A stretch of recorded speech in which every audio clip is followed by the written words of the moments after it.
এই বর্তমান সরকারকে আমি অনুরোধ করছি, রাজনৈতিক মামলাগুলো এক কলমের খোঁচায় আপনার প্রত্যাহার করুন। আমি কিন্তু বাংলাদেশের প্রথম মাসের প্রথমে 1 তারিখে বেতন দেওয়ার কথা চালু করেছিলাম কোথাও, এবং সাংবাদিকদের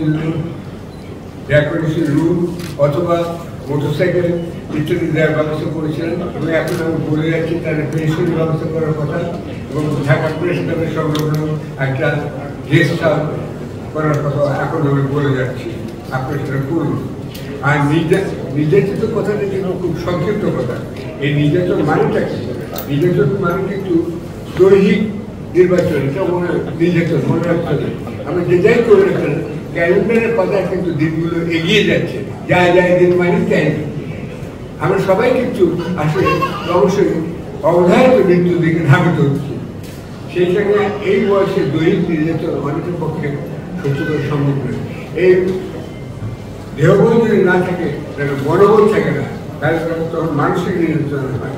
আর মানসিক নির্যাতন এবং দেহবল না থাকলে তারপর আসে আর্থিক নির্যাতন। এই আর্থিক নির্যাতন অনেক রকম হতে পারে, কিন্তু যেটা আপনারা তো অনেকে জানেন না।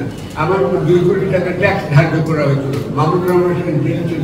আমি ওনার পাশে রুমে থাকার আমার সৌভাগ্য হয়েছিল।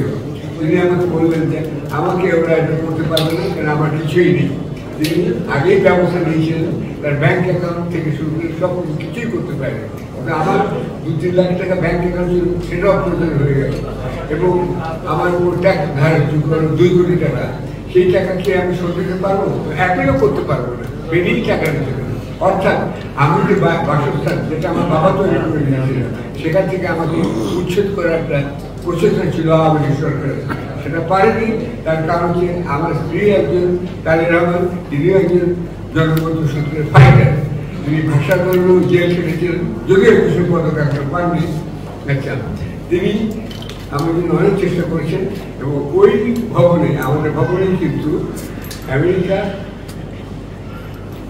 ব্রিটেন এবং সুইজারল্যান্ডের কতগুলো কাজ ওখান থেকে পরিচালিত হয় এনজিও, নারীর ক্ষমতায়নের বিষয়ে। সেখানে সেই জন্য হয়তো শেষ করতে সে আমাদের বাড়িতে আসে না, ঘুরিয়ে নেয়নি বা নিয়ে নেয়নি। যাই হোক, এখন আমি বলতে চাই সবাই একটু আগে বলেছেন অনেকে, এই যে মামলা চলছে অ্যাটর্নি জেনারেলের মধ্যে প্রায় 7 লক্ষ মামলা এখন ঝুলছে। এটা কিন্তু অনেক ক্ষেত্রে, বেশিরভাগ ক্ষেত্রে আমি মনে করি এটা বৈষম্যমূলক একটা রাজনীতি মামলা এগুলো হচ্ছে। এখানে রাজনৈতিক এবং এই যে সাংবাদিকরা মামলা শিকার হয়েছে, এই রাজনৈতিক মামলাগুলো এবং চক্রান্তমূলক মামলাগুলো যেগুলো আওয়ামী লীগ সরকার করেছে, সেগুলো আমি একটি নির্বাহী আদেশে একদিনে প্রত্যাহার করার জন্য বর্তমান সরকারের অনুরোধ জানাচ্ছি।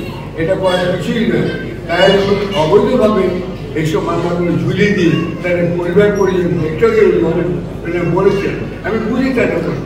আদালতে যেতে হয়, আপনারা তো ঢাকা থাকেন, তার ধরুন ঝিনাইদহ কি আসলো, বা চিকনকাছা বা বরিশাল থেকে কি আসলো, তারা ঢাকা থাকবে কোথায়, কোন বাড়িতে থাকবে, কোথায় তাদের সদরঘাটে জজ কোথায়, সেটাও জানা তারা করে অসম্ভব এই যে মহিলাদের পক্ষে এবং তাদের আত্মীয়স্বজনের পক্ষে।